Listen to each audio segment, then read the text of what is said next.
Bonjour à tous et bienvenue dans cette nouvelle capsule où nous allons nous intéresser aux réactions d'oxydoréduction. Tout d'abord, un peu de vocabulaire. Qu'est-ce qu'un oxydant? Qu'est-ce qu'une oxydation? Un oxydant est une espèce chimique capable de capter ou de gagner un ou plusieurs électrons.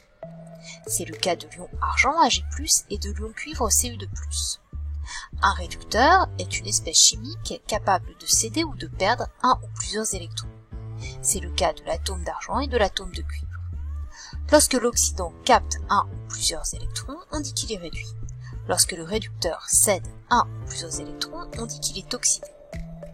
Les oxydants et les réducteurs peuvent être liés dans un couple.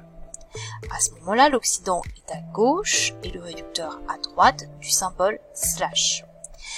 Un couple oxydant-réducteur est constitué de deux espèces chimiques qui s'échangent un ou plusieurs électrons. C'est le cas de l'ion argent et de l'atome d'argent. C'est le cas de l'ion cuivre et de l'atome de cuivre. On associe au couple oxydant-réducteur la demi-équation électronique qui s'écrit avec l'oxydant suivi des électrons échangés et du réducteur. Les électrons sont toujours à côté de l'oxydant. C'est le cas pour le couple Ag+, Ag. L'ion argent capte un électron pour donner le réducteur argent. On retrouve la même symbolique pour le couple Cu2+, Cu. Oxydation et réduction. Lorsque l'on passe de l'oxydant au réducteur, on parle d'une réduction. Lorsqu'on passe du réducteur à l'oxydant, on parle d'une oxydation. La réduction est un gain d'électrons. En effet, l'oxydant capte un ou plusieurs électrons pour se transformer en son réducteur. L'oxydation correspond à une perte d'électrons. En effet, le réducteur cède un ou plusieurs électrons pour se transformer en son oxydant.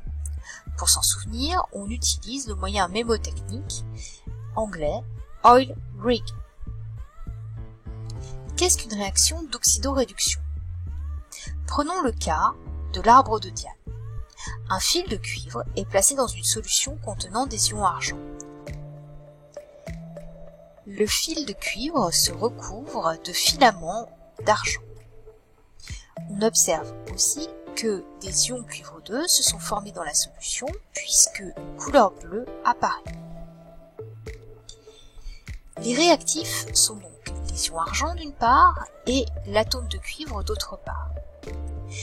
L'ion argent appartient au couple Ag+, Ag. Il s'agit de l'oxydant du couple. L'atome de cuivre appartient au couple Cu2+, Cu. Il s'agit du réducteur du couple. L'oxydant d'un couple réagit donc avec le réducteur d'un autre couple pour avoir une réaction d'oxydoréduction. Établissons l'équation de la réaction. On écrit les demi-équations avec les réactifs à gauche. L'ion argent étant le réactif, on écrit que l'ion argent plus un électron donne l'atome d'argent. Attention, pour l'atome de cuivre, on écrit que l'atome de cuivre est égal à l'ion cuivre plus 2 électrons. Les électrons n'existent pas en solution, ils ne doivent pas apparaître dans l'équation finale. Il faut donc le même nombre d'électrons. On va donc multiplier par 2 la demi-équation associée au couple Ag+, Ag. On additionne les deux demi-équations.